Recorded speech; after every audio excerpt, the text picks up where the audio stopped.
단일화 가능성 0%다. 김문수가 사퇴하라. 이준석 그렇게 말하고 있는데 과연 속셈은 뭘까요?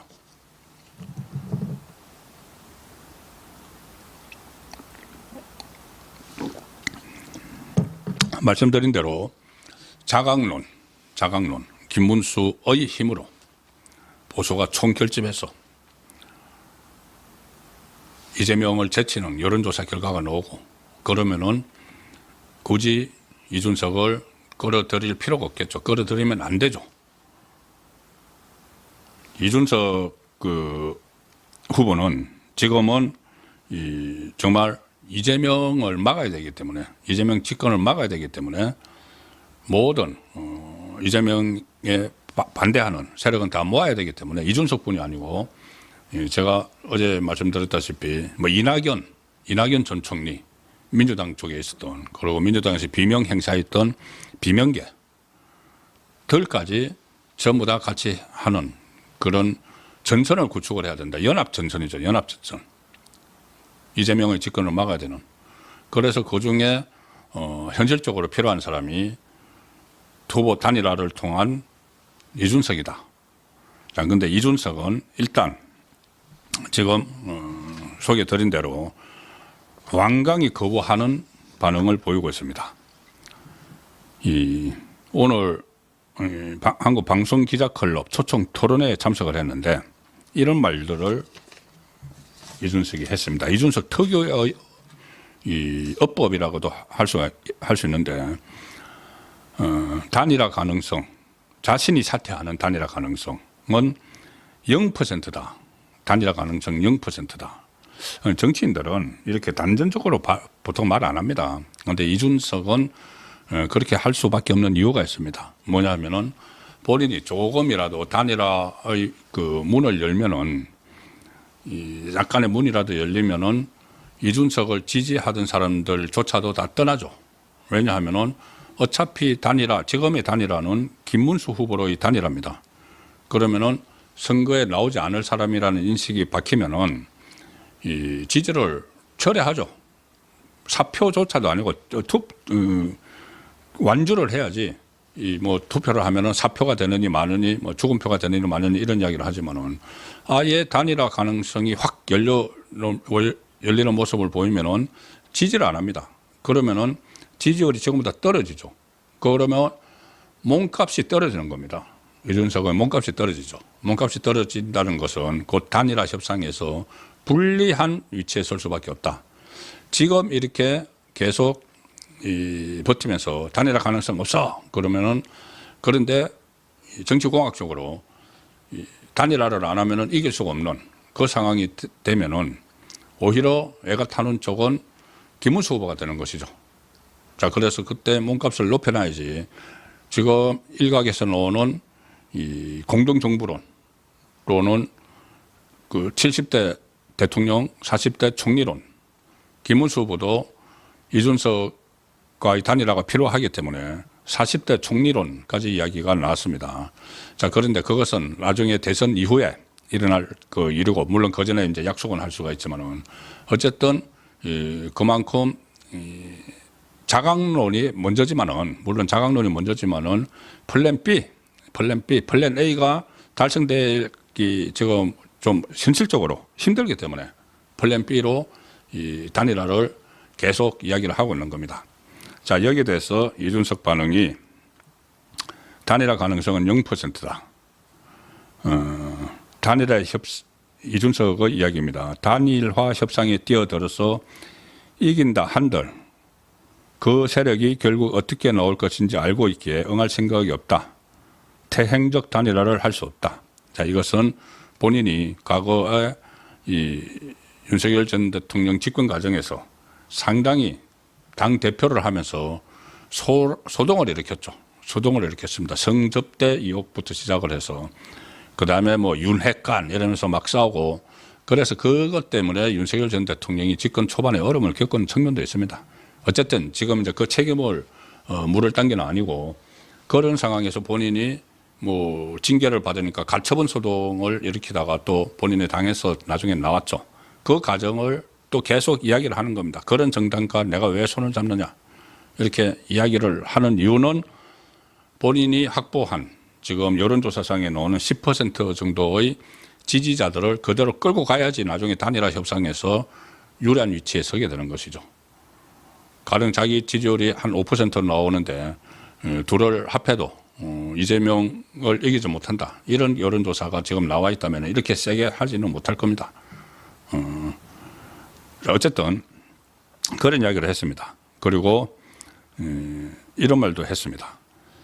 이준석이 단일화를 하지 않으면 너희 때문에 진 것으로 간주하겠다느니 정치권에서 매장시키겠다느니 하는 협박의 말을 요즘 많이 듣는다. 누가 그런 말을 하는지 모르겠지만은 사실상 결과적으로 그렇게 될 수도 그런 그런 상황에 놓을 수도 있죠. 단일화를 안 하는 바람에 졌다고 하면은 그러면 당연히 김문수 후보 쪽에서 책임론을 제기하는 것이 아니고 김문수 후보나 국민의힘에서 당신 때문에 졌어. 이준석 너 때문에 졌어. 그렇게 이야기하는 것이 아니고 직접적인 피해를 볼 우파 국민들이 이야기를 하는 거죠. 국민이. 왜 그때 단일화를 해서 이재명의 집권을 막으셔야 되는데 지금 이재명이 집권하는 바람에 우파를 괴멸시키고 이 사회 전체, 국가 전체의 틀을 바꾸려고 하는 또 정치 보복을 자행하는 그런 상황을 왜 만들었느냐. 책임론이 제기될 수 있죠. 문재인이 등장할 때는 그때 각자 출마했던 홍준표, 유승민, 또 안철수 이쪽은 서로 조금씩 결이 달랐습니다. 유승민은 지지율이 얼마 안 됐고 또 득표율이 얼마 안 됐고 안철수는 그때만 해도 완전히 중도였죠. 뭐 우파라고 할 수가 없었죠. 문재인과 같이 당을 했었으니까는. 그래도 책임론이 일어났었습니다. 왜 당신들이 각자 출마해서 문재인 정부가 나오도록 했느냐. 책임론이 일어났죠. 자, 그런데 지금은 딱 이준석 하나입니다. 원래 국민의힘에서 그래도 당 대표까지 했던 인물인데 그것이 본인이 별도로 따로 나가가지고 이 당을 만들어서 어떻게 하다가 총선에서 어부지리로 이겨서 지금 대선 후보까지 와서 10%를 받고 있는데 그 상황에서 만약에 나중에 단일화를 못해서 졌다고 하면은 이것은 패배 알리바이를 만드는 것이 아니고 패배 알리바이는 뭐 김문수 후보 쪽에서는 만들 수 있죠. 그렇지만 우파 유권자들이 그걸 용납하지 않는다는 거죠. 그걸 이준석은 생각하지 않을 수가 없습니다. 자, 어쨌든 단일화 하지 않으면은 너희 때문에 진 것으로 간주하겠다. 정치권에서 매장시키겠다 하는 협박의 말을 많이 듣는다고 이제 이준석은 주장을 하는데 그리고 또 이런 말도 합니다. 기득권 세력이 답을 미리 정해놓고 그에 따르지 않으면은 배신자라고 하고 싸가지 없다고 하고 사라져야 한다. 이렇게까지 집단 린치를 가하고 있다. 누가 집단 린치를 가는지 모르겠는데 어쨌든 그런 인식을 결과적으로 정말 나라가 뒤바뀌어 버릴 그런 운명에 처하게 만들면은 우파 국민 사이에서 그런 이야기가 나올 수가 있는 것이죠. 이렇게도 이야기합니다. 그런 강압과 꼰대주의에 맞서서 우리는 그 당에서 싸웠고 새로운 당을 만든 것이다. 뭐 국민의힘에도 막 그 비난을 했는데 또 어쨌든 이거 다 설계 들을 필요는 없고 또 김문수 후보에게조차도 또 비판을 막 합니다. 그런데 어쨌든 단일화가 끝내 이루어지지 않으면은 이제 이준석의 책임론이 불 꺼질 것은 당연합니다. 그러니까 단일화를 해도 안 되는 상황이라면 뭐 모르지만은 그러면은 안 되는 상황이라면은 이준석은 본인의 존재감을 가치를 하기 위해서라도 본인은 차창기를 뭐 나이가 있으니까는 그렇게 노린다면 본인의 존재감을 가치를 하기 위해서라도 이번에는 뭐 망한 선거 우파에서 범보수 우파 자기도 이제 보수라고 하니까 범보수 우파에서 망한 선거야. 그러면 그럼 내 정치나 해야지. 내 장사나 해야지. 그리고 끝까지 완주를 해서 이 득표율이 어떻게 너무 3등을 하겠죠. 그런데 3등을 한 그걸 가지고 그다음에 또 뭐 정치를 해 나간다는 그런 것은 있을 수 있으나 지금 단일화를 하면은 성산이 있는 상황에서 이길 수가 있는 상황에서 그런 결과를 만들면은 본인은 앞으로 보수에서 발을 붙일 수가 없죠. 발을 붙일 수가 없고 민주당에도 못 갑니다. 민주당은 이미 만약에 그 경우에는 이재명이 집권을 했고 좌파 세상이 되도록 만들고 있는데 그거 뭐 데리고 갈 이유조차도 없는 거죠. 그럴 상황이어서 어쨌든 그 이준석은 지금은 계속 뭐 차라리 김문수가 사퇴하라. 단일화 가능성 없어. 만약에 단일화 된다면 김문수가 사퇴해. 이렇게 지금 뻗당기고 있는 거죠. 속된 표현으로 뻗당기고 있는 겁니다. 그런데 그게 결국은 사전투표일까지 원래 이 단일화 마지노선이 그 토요일이었죠. 어제부터 투표용지 인쇄가 들어갔기 때문에 투표용지에 사퇴 이렇게 표시가 안 됩니다. 그 본투표에서 그 표시가 안 되기 때문에 헷갈려서 만약에 나중에 사퇴한다고 해도 거기에 표를 찍어버릴 수 있는. 그런데 이제 그 29일, 30일 사전선거는 투표용지를 현장에서 출력을 하죠. 그래서 거기에는 이제 사퇴라고 표시가 됩니다. 어쨌든 그 시한은 지났기 때문에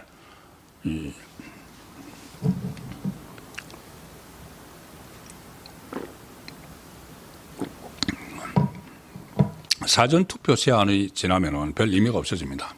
사전투표를 할 때, 그때 각자 투표를 했다가 사전투표와 본투표 사이에 뭐 단일화를 한다고 해서 그 별 의미가 없어지는 상황이죠.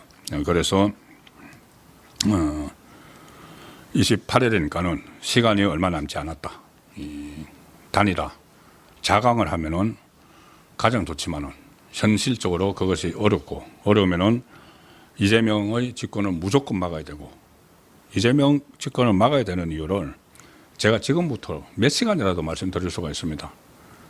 제가 계속 그 이재명이 이 정치권에 등장했을 때부터 성남시장 할 때 그때부터 계속 제가 취재를 해왔고 행태를 봐왔기 때문에 절대 이재명이 집권을 하면은 대한민국의 앞날은 어둡다.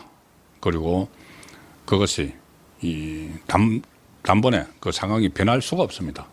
왜냐하면은 다수당을 차지하고 있는 민주당의 국회의원 임기가 3년이 남았기 때문이죠. 3년. 그러면 만약에 이재명이 집권을 한다. 5년이죠. 그러면 3년 동안은 입법부, 행정부 완전 장악을 했죠. 지금 사법부 장악을 하려고 하고 있죠. 장악 거의 다 했습니다. 그러면 3권을 완전히 다 가지고 못할 일이 없는 것이죠. 대한민국 체제로 바꿔버릴 수도 있는 그런 상황이어서 저도 저희 뭐 독자분들께서는 잘 아시겠지만은 이준석, 한동훈에 대해서 계속 저는 비판을 해왔습니다. 한때는 뭐 한동훈에 대해서는 어떤 뭐 필요성을 이야기를 했지만은 그 이후에 여러 가지 행태들, 특히 이 탄핵 사태 때 보였던 행태들 이런 걸로 해서 계속 저 비판을 해왔고 같이 갈 수 없는 그런 그 정치인 세력이라고 이야기를 했지만 그것보다 더 큰 것이 더 이렇게 우리에게 다가오는 것이 공포로 다가오는 것이 이재명의 집권이기 때문에 일단 이재명 집권은 막자는 차원에서 단일화 말씀을 드리고 있는 겁니다. 오늘도 한동훈은 그나마 지금까지는 따로 움직였죠. 캠프와 같이 별개로 따로 움직여서 자기 정치를 한다. 이런 또 지적을 받고 있는데 여전히 그 지적은 받고 있습니다. 그런데 오늘은 서울에서 같이 합동 유세를 했습니다. 김문수 후보와.